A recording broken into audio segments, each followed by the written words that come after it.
O assassinato e o desmembramento de Katrine Bäckström. Em 1984, Estocolmo, Suécia. Imagine que você está andando na rua e, ao passar por um viaduto, se depara com estranhos sacos de lixo no local. E, ao abrir estes sacos, percebe uma série de pedaços de um corpo humano. E imagine mais ainda que, mesmo depois de os pedaços humanos terem sido recolhidos, outros pedaços humanos são recolhidos ao longo das semanas. Imaginou? Pois este episódio aconteceu de verdade na Suécia. Trata-se da morte de Katrine Bäckström, ou Katrine da Costa. Katrine Bäckström nasceu em Luleå, na Suécia, em 19 de junho de 1956. Ela sofria com o vício em drogas desde a adolescência e passou a se prostituir e usar heroína após terminar o ensino médio e ficar sem teto. Já adulta, mudou-se para Portugal, onde se casou com um português, daí o sobrenome da Costa. Tudo parecia melhorar na vida dela, porém seu casamento fracassou devido ao seu persistente vício. Ela voltou para a Suécia e perdeu a guarda de seus 2 filhos, que foram levados pelas autoridades locais. Segundo apurações, Katrine se prostituía em Malmskillnadsgatan, uma rua de Estocolmo usada como ponto de prostituição local ou seja, Distrito da Luz Vermelha. E por ser um ponto de venda de drogas, ela comprava heroína no local. Em 1904, ano de sua morte, seu vício estava tão crítico que ela passou a ter overdoses frequentes e começou a aceitar clientes duvidosos ou muito violentos contra profissionais do sexo. Ela não tinha endereço fixo e morou por períodos na casa de outros homens e em abrigos para sem-tetos. Ela teria sido vista pela última vez em 10 de junho de 1984, perto de seu aniversário de 28 anos, na manhã do dia de Pentecostes, em Midtjärnskungsträdgården, um parque de Estocolmo. Ela estava saindo do carro de um homem, mas depois disso pareceu desaparecer sem deixar vestígios, e sua mãe registrou o desaparecimento à polícia. Em 18 de julho de 1984, alguns sacos plásticos com partes de um corpo desmembrado foram encontrados em Talludden, próxima a uma ponte de uma autoestrada local. E em 7 de agosto, outras sacolas com partes do mesmo corpo foram encontradas a 1 quilômetro de distância em Eugeniavägen, próxima ao Instituto Karolinska, uma universidade local. O caso gerou muita indignação na Suécia, principalmente entre movimentos sociais. Ativistas organizaram protestos pedindo justiça, circulando petições e fazendo aparições na TV. A pressão por resultados foi, sem dúvida, agora sobre a polícia de Estocolmo. O corpo foi identificado por meio de impressões digitais, porém, as partes de cabeça, órgãos genitais, órgãos internos e um dos seios nunca foram encontrados.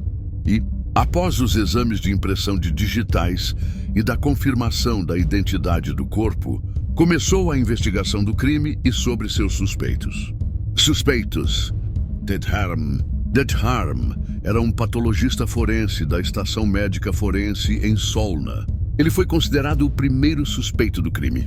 Harm prestava serviços de patologista ao Instituto Karolinska, ironicamente o mesmo local onde foram encontradas algumas partes do corpo de Katrine.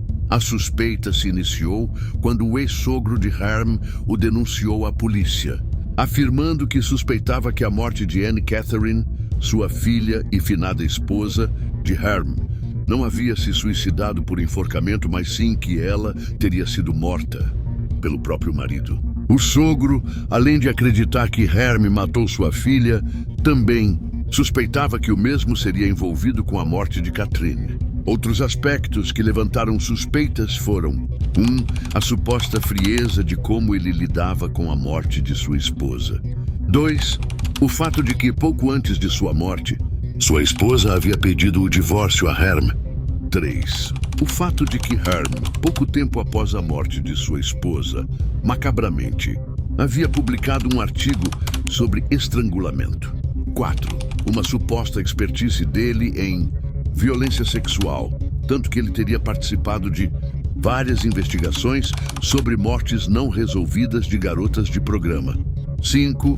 Era conhecido por apreciar filmes de terror e pornografia violenta e por ser um cliente assíduo de profissionais do sexo, chegando mesmo a espancar uma durante o encontro. 6. Ele tinha o costume de realizar autópsias não solicitadas, chegado ao ponto de fazer relatórios, tirar fotos das autópsias e enviar para amigos, e até mesmo convidar amigos para ver tais autópsias. Apesar das suspeitas e dos elementos que poderiam ligar Herm ao crime, nenhuma evidência física o ligava à morte de Catherine da Costa. E ele foi liberado 5 dias depois. Thomas Algen. Neste ínterim veio à tona outro suspeito. Thomas Algen, um clínico geral, que já havia se associado com Herm, trabalhando com ele por 1 ano e meio. 1. Os aspectos que levantaram suspeita foram: 2. O tempo de associado com Herm, 1 ano e meio trabalhando juntos. 3. A esposa de Algen estava em processo de divórcio e o acusou de abuso sexual da própria filha bebê, mas exames pediátricos não encontraram evidências de abuso. 4. A esposa de Algen também alegou que a filha viu Herm e Algen matando e desmembrando uma mulher. A esposa de Algen informou à polícia que encaminhou a criança a um psiquiatra infantil e um psicólogo. Ambos consideraram as alegações críveis. A menina teria dito que cortaram a mulher e jogaram sua cabeça fora. 5. Junto com a alegação da criança, um casal, dono de um estúdio fotográfico próximo ao Instituto Karolinska, contou à polícia que, em 1984, revelaram um rolo de filme com muitas fotos de um corpo desmembrado. Os funcionários do local foram informados pelos homens que entregaram o filme que as imagens faziam parte de uma investigação secreta. Algen foi prontamente reconhecido pelos trabalhadores locais, mas não tinham certeza sobre Herm. Foram estes testemunhos que colocaram os 2 médicos na mira da justiça pelo assassinato de Catherine. Stanislaw Gonerka, guarde bem este nome. Meses antes da morte de Catherine, um açougueiro polonês chamado Stanislaw Gonerka, condenado pela morte de uma mulher em 1964 e de um casal em 1977, foi liberado de um hospital psiquiátrico. Em 1974, Gonerka matou uma mulher, esquartejou seu corpo e colocou as partes dele em sacos de lixo. Assim, como na morte de Catherine, a cabeça da outra vítima também nunca foi encontrada. Embora o nome de Gonerka tenha surgido durante a investigação de Costa, pois 1. Ele costumava frequentar Malmskillnadsgatan em busca de sexo. 2. Ele não tinha um álibi para aqueles dias. 3. Haviam depoimentos de que algo gravíssimo aconteceu no apartamento dele. Porém, os investigadores não observaram seu apartamento, nem seu carro, nem sequer anotaram os dados de um suposto amigo de Gonerka e pararam de investigá-lo após serem divulgados os depoimentos sobre as supostas fotos de Algen. Stanislaw Gonerka morreu em 1987, sem nunca ter sido indiciado como suspeito. Visando uma fraude de seguro, foi interrogado pela polícia como suspeito do assassinato do primeiro-ministro Olof Carl Olausson. Carl Vinoff Reinhold Olausson, nascido em 1943 e falecido em 2005, era conhecido como Vincent e o assassino de cavalos após afogar 3 cavalos em 1990. Na época, ele morava no escritório de sua empresa de mudanças, na mesma rua onde os restos mortais de Catherine foram encontrados, e era conhecido por trazer prostitutas para sua casa. Olausson também, em 1986. Os julgamentos. O julgamento foi controverso, o que é raro para um país conhecido como detentor de uma justiça eficiente. Os médicos foram presos em 1987 e acusados perante o Tribunal de Estocolmo em janeiro de 1988. Em 8 de março, um tribunal dissidente, quando há discordância entre os juízes, apontou evidências de que os réus teriam matado ela e decidiu que eles deveriam ser mantidos sob custódia e passar por exames psiquiátricos. No entanto, o advogado dos médicos recorreu, pedindo a anulação da decisão e a libertação dos dois, alegando erros processuais. Os juízes haviam falado dados confidenciais em entrevista ao jornal local Aftonbladet, e a juíza-presidente, Birgitta Karlholm, faltou nas últimas deliberações do tribunal. O tribunal recursal confirmou o erro processual e fez outra revisão das provas, indicando que o corpo de Catherine da Costa havia sido desmembrado por eles, mas faltavam investigar outros pontos, como a real causa mortis de Catherine. Alguns juízes tinham dúvidas se as provas do promotor seriam suficientes e concluiu não haver motivos suficientes para a detenção. Os réus deveriam ser libertados e o julgamento repetido. Assim, um novo julgamento começou em 30 de maio de 1988, com membros de tribunal diferentes do primeiro, incluindo testemunhas. Uma delas foi uma amiga de Catherine, conhecida como testemunha do diário. A amiga afirmou que a vítima já havia falado coisas ruins sobre os dois réus e entregou o diário desaparecido da vítima como prova. Neste ínterim, o Tribunal Distrital pediu ao Conselho Científico de Medicina Forense que estudasse o caso, e o Conselho concluiu que, como faltavam órgãos vitais, a causa da morte não pôde ser determinada. Assim, não se poderia descartar a suspeita de que ela morreu naturalmente e depois foi desmembrada. O veredicto foi anunciado em 8 de julho, absolvendo os dois homens contra as acusações de assassinato. No entanto, o tribunal os declarou culpados pelo desmembramento do corpo de Catherine, crime de perturbação contra a paz, mas que o crime estava prescrito. Perdeu o prazo para ajuizar uma ação, pois o prazo era de 2 anos na época. Assim, os médicos não foram presos. Em conexão com os julgamentos de 1988, também houve acusações de que Atit Herm também seria culpado de outros crimes e a sua vida cotidiana foi questionada. Ele foi incluído como suspeito de assassinar a sua esposa, porém as investigações policiais realizadas não comprovaram a alegação de assassinato. Após o veredicto dividiu opiniões na Suécia. Muitos argumentaram um absurdo confiar no testemunho de um bebê em um julgamento de assassinato. Outros sugerem que os dois eram inocentes e que, devido ao caso de o crime ter sido extremamente midiático, com direito à primeira página dos jornais, sempre serão vistos como virtuais culpados, apesar da absolvição. Já outros insistem que os médicos estavam envolvidos em atividades nefastas e seria factível que eles fossem culpados.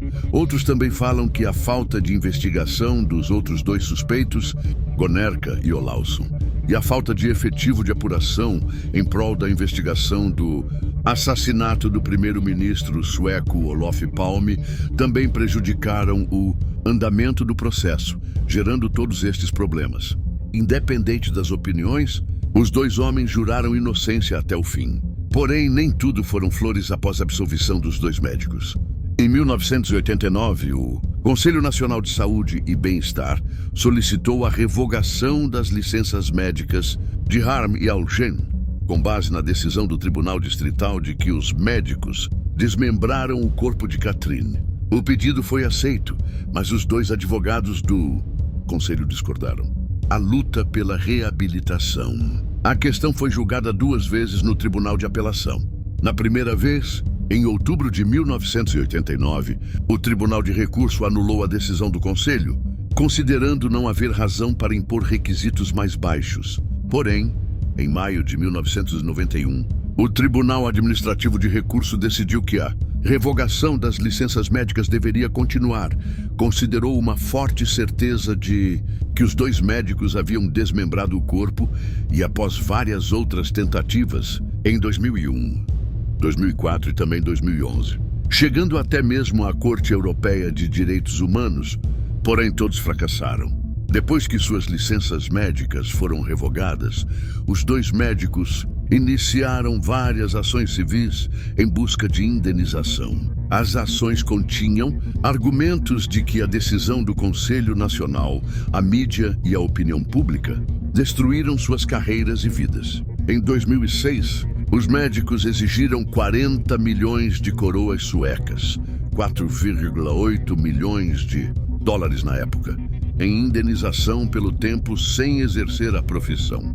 O pedido foi negado quando o chanceler da Justiça, pois uma reivindicação grande deveria ser tratada pelos tribunais. Em 3 de abril de 2007, o advogado dos dois homens registrou seu pedido de indenização de 35 milhões de coroas suecas no Tribunal de Atunda.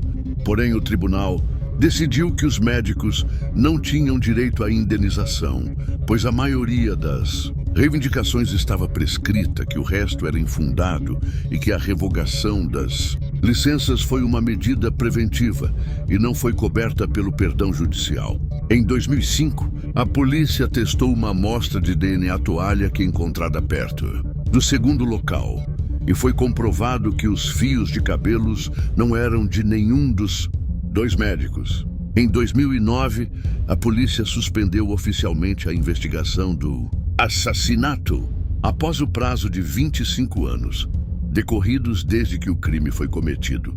Prescrever. E mesmo que as autoridades descobrissem o responsável pela morte de Katrina, o Estatuto de Limitações não permitiria que ninguém fosse julgado novamente pelo crime. Atualmente, a maioria concorda que Herm e Algen seriam inocentes e a especulação sobre o responsável voltou ao nome do polonês Stanisław Gonerka, pois, segundo Per Lindeberg, no livro Döden är en man, ele argumenta que o assassinato de 1974 foi idêntico ao de 1984, por causa de um corte de pescoço de Katrine semelhante ao corte levado por Wanda. Em 2024, o canal de TV sueco SVT1 exibiu um documentário chamado Documentos de Dentro, o assassinato do desmembramento sueco. Herm foi entrevistado 4 vezes pelo jornalista Dan Josephson e revelou que vive recluso.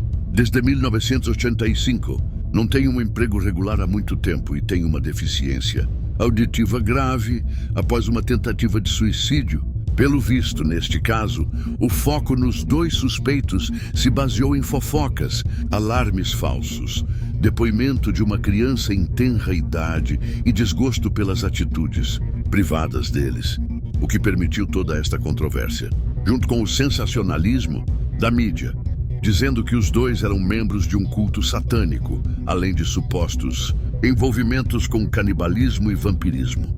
E a pressão política, senso de imparcialidade e distanciamento foi deixado de lado, criando uma caça às bruxas, que teriam destruído a vida de 2 profissionais da saúde, além de deixar uma família, Backstrom da Costa, sem justiça adequada. Em suma, não houve justiça para nenhuma das duas partes. E este continua sendo um dos casos mais sombrios e confusos da história criminal da Suécia. Mas este caso também leva a uma série de perguntas. 1. De quem era o corpo fotografado? Rolo de câmera entregue ao casal, de testemunhas? 2. Quem era o dono da máquina fotográfica? 3. Por que Stanisław Gonerka não foi investigado mais a fundo, mesmo um histórico tão suspeito? 4. Onde estava o suposto diário de Katrine da Costa? 5.